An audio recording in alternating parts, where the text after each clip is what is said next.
ছদ্মবেশে পরিচয়, শৌচালয়ে নিয়ে গিয়ে চিকিৎসার নামে যৌন নির্যাতন, পুলিশের নাম শুনেই দরজা খুলে চম্পট।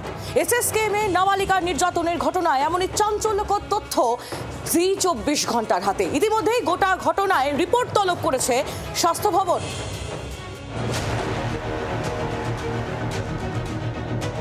চিকিৎসা করাতে আসা নাবালিকাকে হাসপাতালের মধ্যেই যৌন নির্যাতনের অভিযোগ।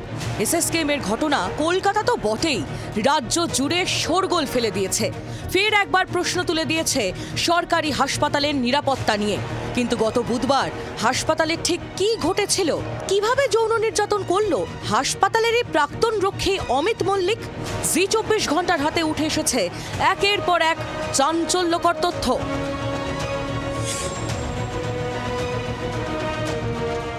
এই মুহূর্তে আমরা যে জায়গায় দাঁড়িয়ে আছি সেটা হচ্ছে এসএসকেএম হাসপাতালের সেই সাইকিয়াট্রিক ডিপার্টমেন্ট, যেখানে গত 22 তারিখে মা দাদু সঙ্গে চিকিৎসা করাতে এসেছিলেন 15 বছরের ওই নাবালিকা। ঠিক এখানে যখন দাদুর সঙ্গে নাবালিকা বসেছিল, তার মা টিকিট করাতে যায় দুপুর 1:55 নাগাদ। সেই সময় অভিযুক্ত অমিত মল্লিক এখানে আসে এবং নিজেকে শিশুরোগ চিকিৎসক বলে পরিচয় দেয়। এরপর নাবালিকাকে চিকিৎসার নামে ট্রমা কেয়ার সেন্টারে নিয়ে যায় অমিত। ট্রমা কেয়ার সেন্টারের ভিতরেই একটি শৌচালয় রয়েছে, সেখানেই নাবালিকাকে যৌন নির্যাতন করা হয় বলে অভিযোগ। কিন্তু একটি ফোন কলেই ভেস্তে যায় অমিতের দুষ্কর্মের পরিকল্পনা। সেই সময় নাবালিকার কাছে থাকা মোবাইলে একটি নাম্বার থেকে কল আসে। তখন নাবালিকা ফোনটি রিসিভ করতে দেখেন যে তার মা ফোন করেছে এবং নাবালিকা জানায় যে তার পুলিশের সাহায্যের প্রয়োজন রয়েছে। এরপরেই অভিযুক্ত শৌচালয়ের দরজা খুলে পালিয়ে যায়। তড়িঘড়ি হাসপাতাল কর্তৃপক্ষকে বিষয়টি জানায় নাবালিকার পরিবার। সিসিটিভি ফুটেজ খতিয়ে দেখতেই প্রকাশ্যে আসে অভিযুক্তের আসল পরিচয়।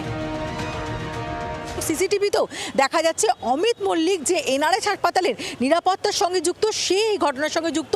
তার পরবর্তী সময় তাকে গ্রেপ্তার করা হয় এবং ইতিমধ্যেই এই যে পরনে তার যে গাউন ছিল সেটাকেও তদন্তকারী অফিসাররা বাজেয়াপ্ত করেছেন। কিন্তু হাসপাতালের মধ্যে ডাক্তারের বেশে কেন ঘুরছিল অভিযুক্ত অমিত মল্লিক? সূত্র মারফত উঠে এসেছে বিস্ফোরক তথ্য। এই অভিযুক্ত সম্ভবত দালাল চক্রের সঙ্গে যুক্ত এবং তার সপক্ষে বেশ কিছু তথ্য প্রমাণও তদন্তকারী অফিসাররা পেয়েছেন এবং সেই দালাল চক্রে যুক্ত থাকার কারণেই অভিযুক্ত পরনে চিকিৎসকদের যে গাউন থাকে সেটা পরে ঘুরে বেড়াতো, যাতে যারা সাধারণ রোগী রয়েছে তাদের বিশ্বাস অর্জন করা যায়, তার পাশাপাশি পুলিশের নজরদারিও এড়ানো যায়। এসএসকেএমে যৌন নির্যাতনের ঘটনায় ইতিমধ্যেই নড়ে চড়ে বসেছে স্বাস্থ্য ভবন। হাসপাতালের এমএসভিপির কাছে রিপোর্ট তলব করা হয়েছে।